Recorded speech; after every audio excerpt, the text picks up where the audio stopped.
Okay, this video, right, that's going to proceed after I speak, keep in mind, is the epitome of a self-hating weirdo who is a black male, right? Now, I saw this same video on a couple of people's, I don't know what you call them shits, when they splice it together on TikTok, right? Listen, I saw a few people cover his story because they were outraged and they were aggravated. Me, I'm coming from a different approach. Like, I'm just tired of people like him, right? First off, I don't like... I'm very sorry about that. I almost dropped the phone, twisting my hand around. I just don't like any type of black people where if they're going through some type of existential crisis, because you could clearly tell he is, because he's one of these alphabet people, right? He has a problem with just living his life and leaving everybody the fuck else alone, right? Now, there is a real thing in psychology where people sometimes require way too much attention than other fully or age appropriately functioning adults, where we can go about life and we can understand that, like myself, I don't have to like you to treat you with civility. I don't have to participate in what you believe in or even agree with your standpoints to befriend you, associate with you, or etc., because I am not joined at the hip with you. And I'm not dumb enough to think that because the way one white person interacts with me and shows great hate for me, that not every single one of them in the world is exactly the same as this one, right? So that's called independent thought, and it's also being age appropriate. Like, I would be really a crazy person if I sat around here being the big age that I am, acting like I was 12 years old. People would not be able to make sense of it. And that's the way I feel about this guy right here, because you have an issue going on within yourself, whatever it is. I see anti-blackness from a black person. I see nothing but the epitome of self-hate. Now, if you don't like yourself, why should that be every other black person's problem that you have never come in contact with? Because I don't know who the fuck this guy is. Have never met him, have never had any real engagement with him besides the social media platform. So what the fuck are you talking about, black people, as if you're speaking about the collective or general?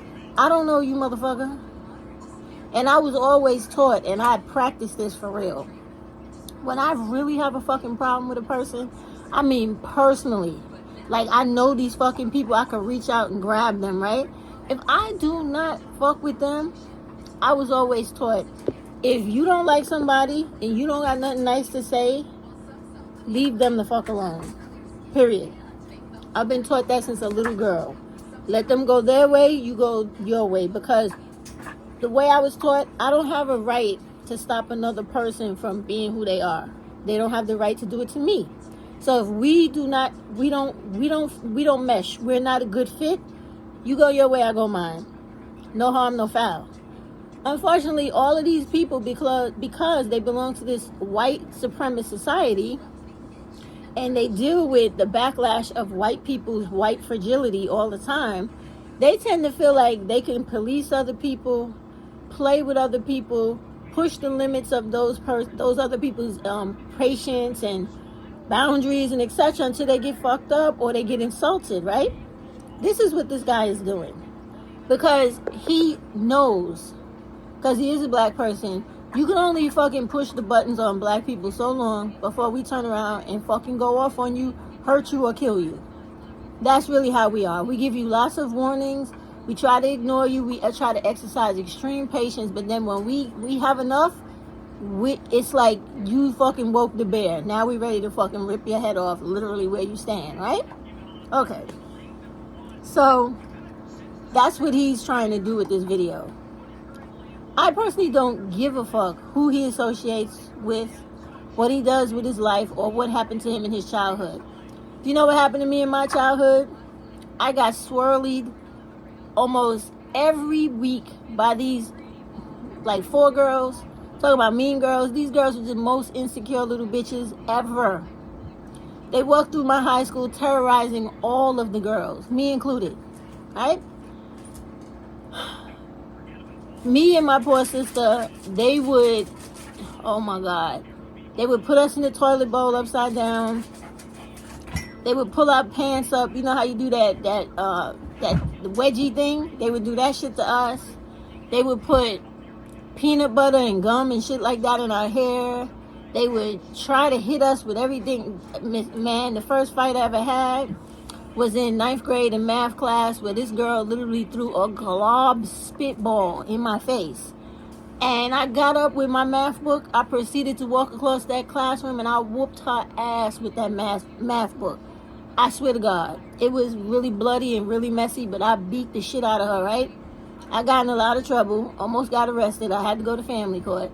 I mean, you're young, so they dismiss all that shit. But that's the type of shit that I'm talking about. So if I can survive that type of stuff, what's wrong with him? We all have experienced crazy stuff in our life if you're around crazy people in a crazy environment, whether you have anything to do with the shit or not. If you're there, hey, you just part of the shit. So why can't he accept that and understand that if I can? I didn't walk away scarred for the rest of my life. Oh, black women swirled me. Black women did this to me. Black women did... Not women, I beg your pardon. My bad. Black girls, because we're in school, so we're children. I did not walk around scarred for the rest of my life. It is a choice. Well, yeah, it's still a choice, but some people have a more prolonged traumatic experience and it affects them longer depending on what happened to them, the intensity, all that. I won't get into that, but some people have a reason to have a lot of polymorphic traumatic issues. But anyway, he doesn't. The shit he's talking about is stupid. I mean, I'm in New York City. When I went to high school here, at one point I went to 4 different high schools, because every year when I was a young girl, we could change if we didn't like the high schools we went to. So this one particular time when I was in Andrew Jackson in Queens, I was actually in the same math class as LL Cool J when he was becoming a rap legend, right? This guy used to cheat off me and everybody else in math class because he was not smart. To this day, I'm still affected by the fact that these people cheated on my math test. No, because I was good at math. And unlike other people, I looked at it from a different point of view. Like, I'm not dumb. I know, and even the teacher would say, okay, Stephanie, I know that this person took your answers, right? Because, check it out, right? I had the type of math teacher where they made you explain how you got your answer. When you're a teacher and you're a good teacher, you know your pupils, you know your students, and you know how each one writes. You know to a good amount of extent how they each express themselves, what words they commonly use, etc. So I knew this. So I would try to, at lunchtime or after school, and in my school we had a rec time. So a lot of times when I was like trying to kill myself trying to join the cheerleading squad, which I had no talent for, but you could not tell me nothing but I wanted to be a cheerleader, but I just had no talent for it. I'm out there killing myself, breaking ankles, twisting legs and knees, fucking dislocating shoulders and all that shit, right? Like a nut job. The ones that used to cheat off me would save me from time to time and be like, yo, come here. Show me how to do such and such in class today. When I spend my time trying to show them, instead of feeling offended that, oh, they're cheating off me, asking me for the answers, they got to the point where they eventually stopped asking me for answers because they knew what the fuck they were doing. So maybe if this fool would have taken the same approach and not tried to kill himself like I was doing with the cheerleading, he would have probably had a more enjoyable high school life. And the only reason why I had such an insight to understand those things is because I had a grandmother who, my grandmère, she always like explained things to me about people, black people, and the way that they did certain things, because she's black herself, even though she, you know her story, white daddy due to slavery, right? She understood people, because when you come from people who have to literally walk on eggshells around other people, you learn a lot of personality traits and characteristics of people. So this guy clearly, in my opinion, 'cause I don't know him personally, but from what he's saying, he had no real parental guidance to show him and teach him how to deal with people and how to maneuver around. Sometimes people have insecurities, shortcomings, etc. It's not your job to evaluate them, but it is beneficial to you to see somebody coming before they get to you. And I don't just mean look at them walking across the room towards you. That's not what I mean. I mean, if you see a person that's constantly confrontational, quick to anger, lack of impulse control, will beat somebody's ass all the time, every time when it comes to that, then you know how to deal with this person. And you should see the red flags and the triggers before they fucking go off, because that's your ass if it does, right? So this guy lacks all of those type of skills.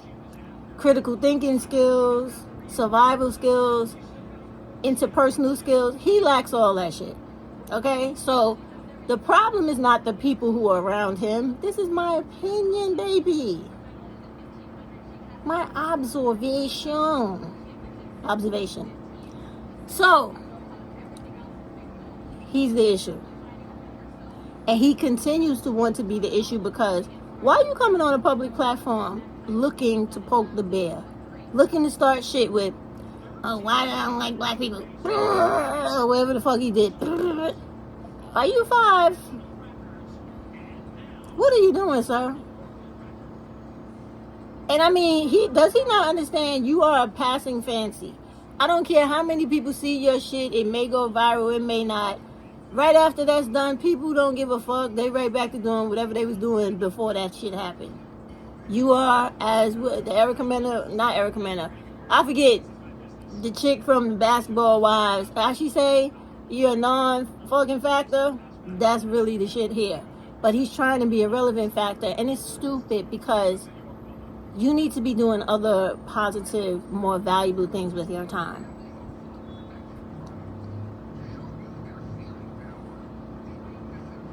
Anyway, let's let this alphabet person show you how dumb and ignorant he really is. And I hope that one day he could actually become way more comfortable with himself, put aside all of that self-hate and black hate that's in him for himself. That's the craziest shit in the most, like, unacceptable shit I can tolerate with black people is I hate black people that hate themselves and hate their blackness. I will keep away from you without a problem. I am not fucking with you. If you have allowed this world to make you feel that bad about yourself, I personally feel you need to get the fuck out of this world, because we don't need you. We don't need your stupid bullshit stinking up the place with all the other dumb shit we gotta put up with. You're just coming on here looking to cause a problem and to be chaotic because you have issues and turmoil within yourself. You want to spread the misery. We reject your shit. We reject everything about you. Go try to find out how to have a good day. And if you can't, go find out how to end all your days and make the rest of us that much happier. Decrease the surplus population. Get the fuck out of here. All right, y'all listen to this asshole while I eat my watermelon. I'm having an insane combination today. Watermelon, iced tea, and curry goat. I'm feeling it. Bye. Away from black people. And I feel like the reasons that I'm about to provide is extremely valid, at least to me. So the reason why I stem away from people of my own race is because they've always treated me so horribly growing up, and they made me feel like that I don't belong. Literally in school, I was always made fun of by black people for some reason. I was the target. Whether if you were white, Latin, Hispanic, Native American, Asian, it did not matter. Everyone of every race has welcomed me and made me feel like I was a part of them. They made me feel comfortable. They never had a problem with me. But with black people, I was always made fun of. I was turned down. I just never felt like I was a part of them. In school, the only time that they were ever nice to me was when they wanted to get answers from me whenever we were doing schoolwork or a test, just so that they can get a good grade on their assignment. Now, me being the nice, shy kid trying to get out of my bubble, and they just never wanted anything to do with me. So in other words, they would